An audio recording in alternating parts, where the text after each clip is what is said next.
हाँ तो भाइयों, पाकिस्तान कॉमेडी बोर्ड ने साउथ अफ्रीका के खिलाफ सीरीज के लिए अपना स्क्वाड अनाउंस कर दिया। और भाइयों, मैं इनको एक वजह से कॉमेडी बोर्ड कहता हूँ। अब देखो, जो पाकिस्तान का टेस्ट कैप्टन है शान मसूद, उसको डी कैटेगरी का कॉन्ट्रैक्ट दिया। मतलब भाई, टेस्ट कैप्टन को एक सबसे लो कैटेगरी का कॉन्ट्रैक्ट दिया इन्होंने, डी कैटेगरी का। मतलब भाई, कैप्टन जो टेस्ट का होता है उसको सबसे ज्यादा मेहनत लगती है, सबसे ज्यादा परफॉर्मेंस करनी पड़ती है, उसको सबसे बड़े मैचेस खेलता है, सबसे ज्यादा मैच टाइम होता है उसका, और उसको आप डी कैटेगरी का कॉन्ट्रैक्ट दे रहे हो। भाई उसकी उम्र जितनी भी हो, भले वो 38 39 जितने का भी हो, उसको उसको तो अच्छी कैटेगरी देनी चाहिए ना, सबसे टॉप क्लास देनी चाहिए। अब जैसे बी अभी की टॉप क्लास चल रही है इनकी, तो वो देनी चाहिए थी ना उसको। लेकिन नहीं भाई, इन्होंने सबसे लोएस्ट कैटेगरी उसको दी है। साथ ही साथ दूसरा इनाम स्क्वाड में आमिर जमाल का है, जिसको भाई साहब को कॉन्ट्रैक्ट ही नहीं दिया। अब एक बंदा परफॉर्मेंस क्या सोच के करे, सिर्फ मैच फीस मिलनी है बेचारे को, और कोई कॉन्ट्रैक्ट है ही नहीं उसके पास। उसको ये टेंशन रहेगी कि घर कैसे चलाना है, टीम के लिए परफॉर्म करूं। मतलब भाई सही है, इनके बोर्ड की हालत खराब है, पर ये हरकतों से तो और भी खराब हो जाएगी, बदतर हो जाएगी। अब एक प्लेयर है शादाब खान, वो अभी टीम के लिए खेल भी नहीं रहा, उसको कॉन्ट्रैक्ट मिल गया है और सबसे हाईएस्ट लेवल का मिला है। मैं ये नहीं कह रहा हूं कि वो गलत है, अच्छी बात है, उसको भी देना चाहिए ताकि उसको सिक्योरिटी होगी, कम से कम मुझे बोर्ड से पैसे मिलेंगे। लेकिन भाई आमिर जमाल अच्छा खासा प्लेयर है, अच्छा प्रोस्पेक्ट लग रहा था, ऑस्ट्रेलिया में परफॉर्म भी किया पाकिस्तान के लिए, उसके बाद उसको कॉन्ट्रैक्ट से ही निकाल दिया। एक अच्छा खासा ऑलराउंडर जो बॉलिंग अच्छी करता है और बैटिंग भी बेहतर कर लेता है, मतलब थोड़ी मेहनत करोगे तो अच्छा कर भी लेगा, उसको इन्होंने कोई कॉन्ट्रैक्ट ही नहीं दिया। साथ ही साथ स्क्वाड में आसिफ अफरीदी को भी शामिल किया गया। मतलब उसकी उम्र बहुत ज्यादा है, लेकिन उसकी परफॉर्मेंस काफी अच्छी है और स्किल वाइज बहुत अच्छा प्लेयर है। भले वो 38 39 का हो, लेकिन स्किल वाइज अच्छा है, तो बिल्कुल इंक्लूड होना चाहिए था, and I am happy for him. साथ ही साथ स्पिनर्स की बात की जाए तो फैसल अकरम, इब्रार और साथ ही साथ नुमान और साजिद को भी इंक्लूड किया गया। अब ये स्क्वाड देख के लगता है कि स्पिन ट्रैक्स बनाए जाएंगे, मोस्ट प्रोबेबली वही मस्जिद वाले पंखे लगाए जाएंगे, पाईजान स्पिन ट्रैक होंगे, पाईजान। और भाई नुमान की भी इंक्लूजन हुई है। मतलब मुझे पता है वो अच्छा स्पिनर है, बट अगर आप फ्यूचर का सोच रहे हो तो एक 39 40 इयर्स वाले बंदे को मतलब आप कितना खिला लोगे भाई? फ्यूचर प्रोस्पेक्ट तो नहीं है ना वो पाकिस्तान के लिए। अब मैच जीतने की हद तक तो वो ठीक है, जैसे डब्ल्यूटीसी में पाकिस्तान की परफॉर्मेंस काफी ज्यादा बुरी रहती है, तो चलो उसके लिए ठीक है, उसने विकेट भी लिए हैं, पिछली सीरीज में परफॉर्म भी किया। लेकिन भाई ये कैसा इंसाफ है भाई कि एक 40 साल के बंदे को आप टीम में डाल ले और यंगस्टर्स को मौका वैसे मिलेगा नहीं। साथ ही साथ पाकिस्तान के फॉर्मर अंडर 19 कैप्टन रोहिल नजीर को भी स्क्वाड में इंक्लूड किया गया। शुक्र है भाई इनको अंदाजा हो गया कि डोमेस्टिक क्रिकेट नाम की भी कोई चीज होती है अपने मुल्क में, और उनके प्लेयर्स को भी चांस दिया जाता है। मुझे लगता था इनकी क्रिकेट शुरू बाबर आजम पे होती है और खत्म भी उसी पे होती है। डोमेस्टिक क्रिकेट तो बस मजे के लिए चल रही है भाई, थोड़े पैसे दे देते हैं बेचारों को, उनका घर उसमें चल नहीं पाता, लीग्स में वो उठते नहीं है। मेरे जब वो यूएसए और किसी और टीम के लिए खेल रहे हैं तो लोग बोलते हैं भाईजान इन्होंने तो ज्यादती की है अपने मुल्क के साथ, अपनी टीम के लिए खेलना चाहिए था। भाई वो क्यों खेले यार? उसका घर कौन चलाएगा मुझे बताओ? कॉन्ट्रैक्ट उसको मिलता नहीं है, डोमेस्टिक में उतनी फीस नहीं है, 15-16 लाख उसको साल के मिलने, उसमें वो घर कैसे चलाएगा मेरे भाई? अभी सिस्टम में एक और उस्मान खान था पहले ही, अभी जैसे तुम लोगों को पता ही होगा, यूएई के लिए क्रिकेट छोड़ के आया पाकिस्तान के लिए खेलने के लिए, और अब क्या है, वो ड्रॉप हुआ है।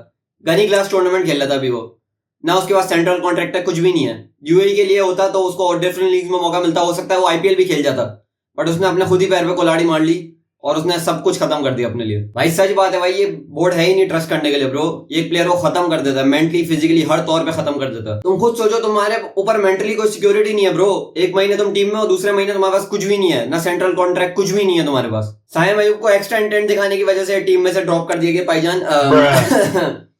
मतलब साइम भाई अब तो ढकिस्तान बन गए थे, अब बनता था, अब तो बनता था। बिल्कुल बिल्कुल ठीक है भाई, थोड़ा टाइम लगाओ, वापस आओ ब्रो, मेहनत करनी पड़ेगी और परफॉर्मेंस भी जरूरी है। ऐसी टीम में कोई डैडी की टीम नहीं है कि खेलता ही रह जाए बंदा। साथ ही साथ उमामुल हक टीम में आ गए। मतलब उनके तो घर की टीम है, हम कौन होते हैं उनको पूछने वाले? हमें पूछना चाहिए भाई आप कब खेलेंगे, वो अवेलेबिलिटी बताते हैं और उसके हिसाब से वो टीम में इंक्लूड कर लिया जाता है। मतलब इमामुल हक की परफॉर्मेंस नो डाउट काफी अच्छी है, लेकिन जब इमामुल हक परफॉर्म करे तो सब देखेंगे, जब बिस्मिल्लाह खान या कोई और ऐसा डोमेस्टिक प्लेयर परफॉर्म करे तो कोई नहीं देखने वाला ब्रो। साथ ही साथ हसन अली, कामरान गुलाम और खुर्रम शहजाद को भी इंक्लूड किया गया, जो कि काफी अच्छी बात है। खुर्रम शहजाद ने तो पीएसएल में भी काफी अच्छी बॉलिंग की थी, तो उसका पूरा बनता था टीम में होना। भाई मेरा सज्जू डॉन आ गया भाई, करीब नहीं आना है।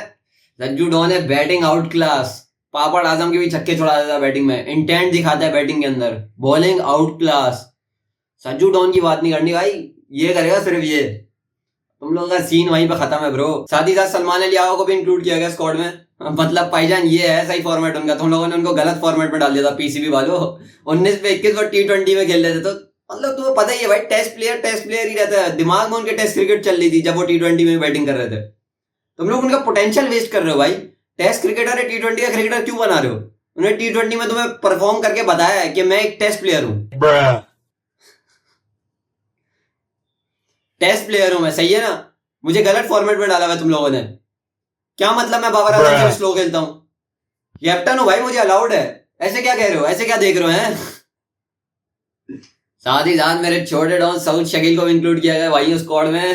काफी अच्छा प्लेयर है और बिल्कुल होना चाहिए था। कोयटा के लिए परफॉर्मेंस भी दिया और कैप्टन भी था, तो काफी अच्छा। हाँ, चैंपियन ट्रॉफी की बात नहीं करनी, वहां पे इंडिया की पहचान, इंडिया टॉप क्लास टीम, इतनी बड़े प्लेयर खेलने का बड़े प्लेयर को तो यूए के खिलाफ सीरीज बनाओ और फिर इनको स्क्वाड में शामिल करो, ओपनर बनाओ।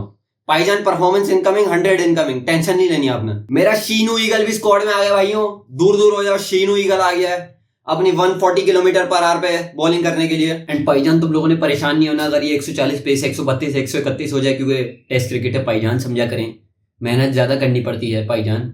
और साथ ही साथ अब तो मेरा शाहीन वर्जिन भी नहीं रहा, तो समझा करे भाईजान, गोडे भी फारिग हो गए अब तो भाईजान, तो अब वैसे जान नहीं लग पाती। अब बेटा है मेरा, समझा कीजिए। और भाइयों मुझे तो लगता था कि पाकिस्तान क्रिकेट बोर्ड ही सिर्फ कॉमेडी कर सकता है, मुझे क्या पता था आईसीसी उनका बाप है कॉमेडी करने में। अभी नई ऑलराउंडर रैंकिंग अपडेट हुई और उसमें साइम अयूब नंबर 1 पे है। क्या मतलब इस बात का? मेरा साइम नंबर 1 ऑलराउंडर है, ये तो मेरे साइम को भी नहीं पता था। मतलब आप 4 डक करो टूर्नामेंट में, कोई 20-21 रन की हाईएस्ट नॉक है आपकी, उसके बाद आपको ऑलराउंडर बना दिया जाए, वो भी बेस्ट वाला नंबर 1, हार्दिक पांड्या से ऊपर। मतलब आईसीसी, मतलब ये क्या खैरात निकाल लेते क्या आप? ये कौन सी कॉमेडी है? ये क्या है? मतलब I am very disappointed from ICC. मेरे शीनू को नंबर 1 ऑलराउंडर नहीं दिया, पाकिस्तान के मिडिल ऑर्डर को बचाया करता था मेरा शीनू। गलत कर रहे हैं भाई, पोटेंशियल का अंदाजा नहीं है। वो 2-3 छक्के, वो 90 रन की जलालत से बचाता था पाकिस्तान को। असल ऑलराउंडर वो है। और साइम भाई को जब से ऑलराउंडर बनाया, वो साइम भाई शायद मतलब भूल गए ऑलराउंडर का। उसमें बैटिंग भी थोड़ी करनी पड़ती है, कोई भाईजान शॉट्स दिखाने पड़ते हैं। साइम भाई अब सिर्फ नो लुक विकेट्स लेते हैं, वो भी कभी कभार, और बैट तो मट्टी पड़ गई उस पर, वो इस्तेमाल नहीं हो रहा। खैर भाई, इंडिया वेस्ट इंडीज की सीरीज शुरू होने वाली है और मुझे पता है उसमें वेस्ट इंडीज को ही रन मिलेगा, लेकिन फिर भी मैं तुमसे उसी की वीडियो मिलूंगा। Till then bye bye.